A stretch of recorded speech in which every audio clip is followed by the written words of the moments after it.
కొద్ది రోజుల క్రితం దివ్యాంగుడికి సాయం చేసిన కేరళ మహిళ గుర్తుందా? ఒక్క వీడియోతో ఫుల్ పాపులారిటీ సంపాదించుకున్న ఈమెకు ఇంకో బంపర్ ఆఫర్ తగిలింది. ఆమె పనిచేస్తోన్న కంపెనీ యజమాని ఇల్లునే గిఫ్ట్గా ఇచ్చాడు. తిరుపత్తూరు జిల్లా పరిధిలోని తిరువల్లుకు చెందిన సుప్రియ ఓ జ్యువెలరీ షాప్లో 3 ఏళ్లుగా పనిచేస్తోంది. కొద్ది రోజుల క్రితం డ్యూటీకి వెళుతోన్న సమయంలో బస్టాప్లో నిలబడిన ఓ దివ్యాంగుడిని చూసింది. ఆగి వెళ్లిపోతున్న బస్సును చూసి గబగబా పరిగెత్తుకుంటూ బస్సు దగ్గరికి వెళ్ళింది. మళ్లీ వెనక్కి పరిగెత్తుకుంటూ వచ్చి కళ్ళు లేని వృద్ధుణ్ణి చేయి పట్టుకుని బస్సు ఎక్కించింది.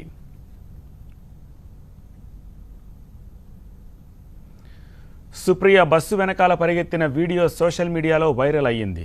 తిరుపత్తూరు జిల్లాకు చెందిన ఐపీఎస్ అధికారి విజయ్ కుమార్ ఈ వీడియోను షేర్ చేస్తూ హ్యాట్స్ ఆఫ్ అమ్మా అంటూ సలాం చేశారు. అదే ట్వీట్కు నటి ఖుష్బూ స్పందించారు. సుప్రియ చేసిన పనిని మెచ్చుకున్నారు.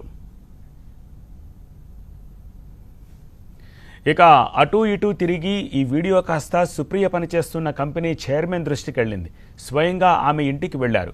ఓ చిన్న ఇంట్లో అద్దెకుంటోన్న సుప్రియను కలిసి చాలా మంచి పని చేశావమ్మా అంటూ అభినందించారు. త్రిశూర్కు రావాలని ఆహ్వానించారు. ఆయన సూచన మేరకు త్రిశూర్కు వెళ్లిన సుప్రియను ఆశ్చర్యపరిచేలా ఓ ఇంటిని బహుమతిగా ఇచ్చారు. సుప్రియ ఆనందానికి అవధులు లేకుండా పోయాయి.